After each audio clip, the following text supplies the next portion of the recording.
অন্তর্বর্তী সরকার সব ধরনের প্রস্তুতি নেওয়া শেষ করলেও শেষ মুহূর্তে বহুল আলোচিত পদ্মা ব্যারেজ এই প্রকল্পটি আটকে গেল।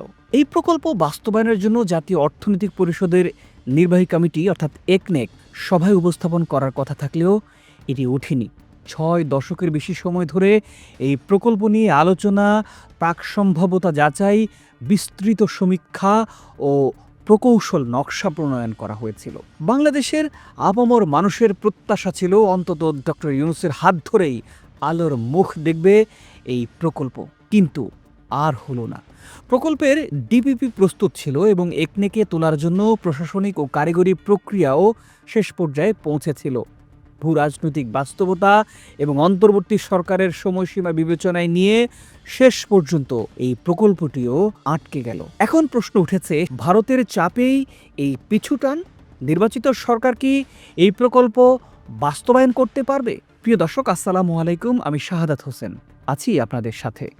আপনাদের স্বাগত জানাচ্ছি আজকের এই বিশেষ পর্বে। পদ্মা ব্যারেজ প্রকল্প নিয়ে বিস্তারিত আজ তুলে ধরার চেষ্টা করব। আশা করি শেষ পর্যন্ত আমাদের সাথে থাকবেন এবং নিঃসন্দেহে জানতে পারবেন অনেক প্রশ্নের উত্তর। তো চলুন শুরু করি। পদ্মা ব্যারেজ প্রকল্প আটকে যাওয়ার ঘটনাটা কেবল একটা উন্নয়ন প্রকল্পের প্রশাসনিক বিলম্বই নয়। এটি বাংলাদেশের রাষ্ট্রীয় সক্ষমতা, ভূরাজনৈতিক অবস্থান, পানির মালিকানা, পরিবেশগত নিরাপত্তা এবং ভবিষ্যৎ প্রজন্মের অস্তিত্বের সঙ্গে গভীরভাবে যুক্ত এক বহুমাত্রিক সংকটেরই প্রতিফলন। দক্ষিণ পশ্চিমাঞ্চলের ২৬টি জেলার ১২৩ উপজেলার মানুষ যে প্রকল্পটির দিকে কয়েক দশক ধরে আশা ভরে তাকিয়েছিল, সেটি শেষ মুহূর্তে একনেকের টেবিলে না ওঠা মানে শুধু একটি সভার এজেন্ডাই বদলে যাওয়া নয়, বরং রাষ্ট্রের সিদ্ধান্ত গ্রহণ প্রক্রিয়ায় কার স্বার্থ কতটা প্রভাবশালী সেই প্রশ্নই নতুন করে বাংলাদেশের মানুষের সামনে উঠে আসলো। বাংলাদেশ একটা নদীমাতৃক দেশ, কিন্তু বাস্তবতায় সেই নদীগুলোর বড় অংশের নিয়ন্ত্রণ দেশের হাতে নেই। উজানে ভারতের একতরফা পারে প্রত্যাহার, বিশেষ করে ফারাক্কা ব্যারেজ চালুর পর থেকে পদ্মা নদী আর তার উপর নির্ভরশীল অসংখ্য শাখা প্রশাখা নদী ক্রমাগত প্রাণহীন হয়ে পড়েছে। কৃষি উৎপাদন কমে গেছে, জীববৈচিত্র্য ধ্বংস হয়েছে, সুন্দরবনের মতো বৈশ্বিক ঐতিহ্য ঝুঁকের মুখে পড়ে গেছে। লবণাক্ততা ও জলাবদ্ধতা মানুষের জীবনকে দুর্বিষহ করে তুলেছে। এই বাস্তবতায় পদ্মা ব্যারেজ প্রকল্প কেবল উন্নয়ন প্রকল্পই নয়, বরং এক ধরনের প্রতিরক্ষামূলক অবকাঠামো, যার মাধ্যমে বাংলাদেশ নিজের পানি সম্পদের ন্যূনতম নিয়ন্ত্রণ পুনরুদ্ধার করতে পারে। এই প্রকল্পের ইতিহাস দেখলে বোঝা যায় এটি হঠাৎ কোনো রাজনৈতিক সিদ্ধান্তই নয়। ৬০-এর দশক থেকে পূর্ব পাকিস্তান পানি উন্নয়ন বোর্ড পদ্মার পানি নিয়ে যথাযথ ব্যবহারের পরিকল্পনা নিয়ে কাজ শুরু করেছিল। স্বাধীনতার পর বিভিন্ন সরকার বিভিন্ন সময়ে নানা নামে ও আকারে এই বিষয়টি সামনে নিয়ে এসেছে। ২০০০ সালের পর একাধিক প্রাক সম্ভাব্যতা সমীক্ষা, ২০০৯ থেকে ২০১৬ সাল পর্যন্ত বিস্তৃত সম্ভাব্যতা সমীক্ষা ও প্রকৌশল নকশা সব মিলিয়ে এটি বাংলাদেশের পানির সম্পদ ব্যবস্থাপনার সবচাইতে দীর্ঘদিনের পরিকল্পিত প্রকল্পগুলোর একটি। অর্থাৎ পদ্মা ব্যারেজ কোনো দলীয় সরকারেরই একক চিন্তা নয়, এটি রাষ্ট্রীয় প্রয়োজনের ধারাবাহিক স্বীকৃতি। তবু বাস্তবতা হলো, যখন প্রকল্পটি চূড়ান্ত অনুমোদনের দ্বার প্রান্তে, তখনই সেটি আটকে গেল। পরিকল্পনা মন্ত্রণালয়ের বক্তব্য অনুযায়ী অন্তর্বর্তী সরকারের মূল লক্ষ্য এখন একটি অবাধ ও গ্রহণযোগ্য নির্বাচন আয়োজন করা। তাই বড় প্রকল্পের সিদ্ধান্ত নির্বাচিত সরকারের জন্যই রেখে দেওয়া হচ্ছে। এই চুক্তি প্রশাসনিকভাবে গ্রহণযোগ্য শোনালেও রাজনৈতিক ও ভূরাজনৈতিক বাস্তবতায় এটি প্রশ্নবিদ্ধ। কারণ একনেক সভায় প্রকল্প উত্থাপন মানেই তার সঙ্গে সঙ্গেই বাস্তবায়ন শুরু হবে এমন নয়, বরং এটি একটি নীতিগত অনুমোদন যা ভবিষ্যৎ সরকারও বাস্তবায়ন করতে পারে। তাহলে শেষ মুহূর্তে অনুমোদন না দেওয়ার সিদ্ধান্ত কেন? এই প্রশ্নের উত্তর খুঁজতে গেলে ভারতের ভূমিকা উপেক্ষা করা যায় না। নথিপত্রেই স্পষ্টভাবে উল্লেখ আছে, ভারত এই প্রকল্পের বিরুদ্ধে দীর্ঘদিন ধরে আপত্তি জানিয়ে আসছে। 2016 সালে যৌথ পরিদর্শন, তথ্য আদান প্রদান, কারিগরি উপকমিটি গঠন সবকিছুর পরও ভারতীয় আপত্তি কমেনি, বরং যৌথ নদী কমিশন ও উচ্চ পর্যায়ের বৈঠকগুলোতে ভারত প্রকল্পটির বিরোধিতা করেছে। 2018 সালে নথিগুলো হিমাগারে পাঠানো হয়েছিল, যা কার্যত প্রকল্পটির স্থগিত করারই একটা নামান্তর।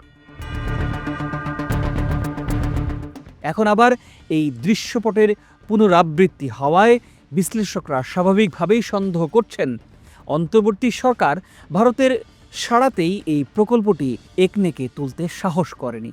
ভারত আন্তর্জাতিক নদী আইন ও রীতিনীতি অনুযায়ী একটি ন্যায্য অংশীদারিত্বের ভিত্তিতে পানি ব্যবস্থাপনার কথা বললেও বাস্তবে সেটি অনুসরণ করে না। এই অভিযোগ নতুন নয়। গঙ্গা পদ্মা চুক্তি থাকলে সত্ত্বেও শুষ্ক মৌসুমে বাংলাদেশ ন্যূনতম প্রবাহ থেকেও বঞ্চিত হচ্ছে। ফারাক্কা ব্যারেজের মাধ্যমে ভাগীরথী হুগলি নদীতে পানি সরিয়ে নিয়ে ভারতের পশ্চিমবঙ্গ ও কলকাতা বন্দর রক্ষা করা হলেও তার বিনিময়ে বাংলাদেশের দক্ষিণ পশ্চিমাঞ্চল প্রায় মরুভূমিতে পরিণত হচ্ছে। এই ক্ষতির পরিমাণ টাকার অঙ্কে হিসাব করা সম্ভব নয়, কারণ এটি কেবল কৃষি উৎপাদনের ক্ষতি নয়, বরং জনস্বাস্থ্য, পরিবেশ, জীববৈচিত্র্য এবং সামাজিক স্থিতিশীলতার উপর দীর্ঘমেয়াদী আঘাত। পদ্মা ব্যারেজ প্রকল্পের মূল লক্ষ্য ছিল এই ক্ষয়ক্ষতি আংশিক হলেও পুষিয়ে নেয়া, বর্ষা শেষে পানি সংরক্ষণ করে শুষ্ক মৌসুমে তা নিয়ন্ত্রিতভাবে ছেড়ে দিয়ে নদী সিস্টেমগুলোকে জীবিত রাখা, সেচ নিশ্চিত করা, লবণাক্ততা ঠেকানো এবং ভূগর্ভস্থ পানির স্তর পুনর্গঠন করা, এসবই এই প্রকল্পের মৌলিক উদ্দেশ্য ছিল। একই সঙ্গে হাইড্রো পাওয়ার উৎপাদন, নৌ নিরাপত্তা ও মৎস্য সংরক্ষণের ব্যবস্থাও এতে অন্তর্ভুক্ত ছিল। অর্থাৎ এটি একটি সমন্বিত পানি ব্যবস্থাপনা প্রকল্প যা পরিবেশ ও অর্থনীতির মধ্যে ভারসাম্য আনার চেষ্টা করেছিল।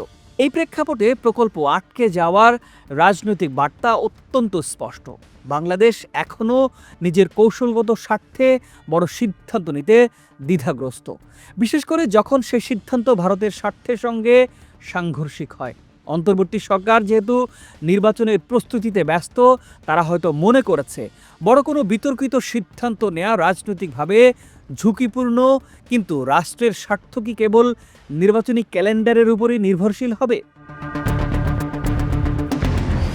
একটি দেশের পানি সম্পদ নিরাপত্তা কি কয়েক মাসের রাজনৈতিক ট্রানজিশনের কারণেই ঝুলে থাকতে পারে? আরও গুরুত্বপূর্ণ বিষয় হলো এই বিলম্বের মূল্য দিচ্ছে সাধারণ মানুষ।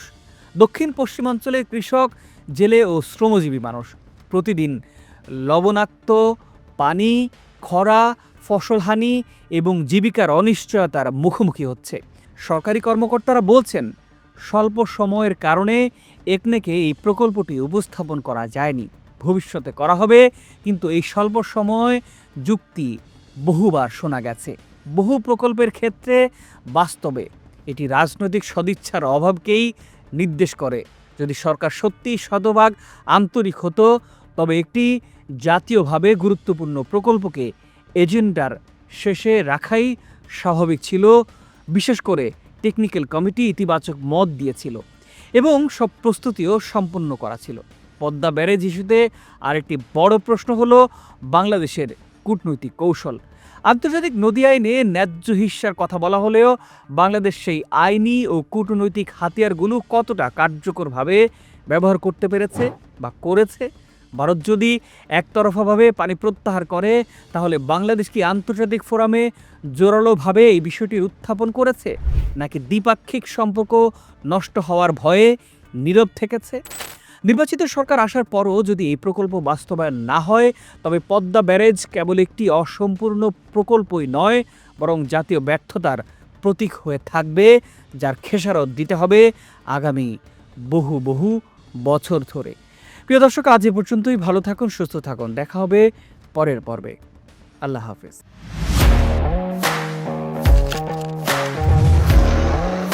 প্রফেশনাল স্টুডিও খুঁজছেন? ঢাকার প্রাইম লোকেশন নয়াপল্টনে দেশ সমাচার স্টুডিও আপনার কন্টেন্ট প্রোডাকশনের নির্ভরযোগ্য ঠিকানা। এখানে পাবেন 4K ক্যামেরায় মাল্টি অ্যাঙ্গেল রেকর্ডিং, আছে গ্রিন ও ব্ল্যাক স্ক্রিন সেটআপ, উন্নত মানের মাইক্রোফোন ও sound proof voice over booth. আপনার পছন্দ মতো স্টুডিও ডিজাইন করার সুযোগও থাকছে। Hazrat Shahjalal news content, talk show, interview বা পডকাস্ট যা কিছুই করেন এখানে পাবেন প্রফেশনাল সেটআপ আর ফুল এডিটিং সাপোর্ট। আপনার চাহিদা অনুযায়ী বুক করতে পারেন আজই। কল কিংবা হোয়াটসঅ্যাপ করুন এই নাম্বারে 017202106557। ভিজিট করুন আমাদের ওয়েবসাইট ও ফেসবুক পেজ।